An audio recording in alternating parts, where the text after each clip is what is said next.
Hi everyone, you're welcome back to the Tech channel. In this new video, I'll be showing you how you can activate the developer mode on your Windows PC.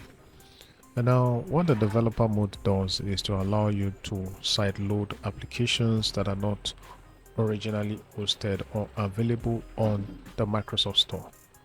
So this is suitable for developmental purposes, and here's how to go about activating developer mode on Windows.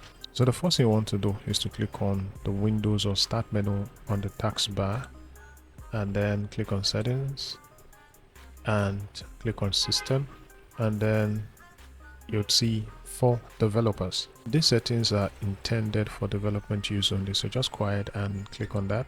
Alright, so the first option here is the developer mode.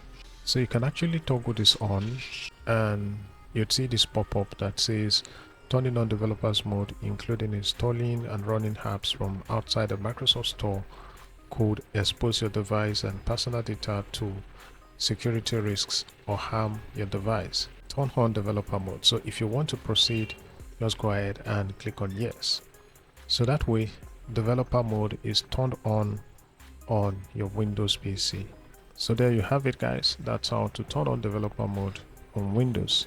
Thank you for watching, and I'll see you in the next one.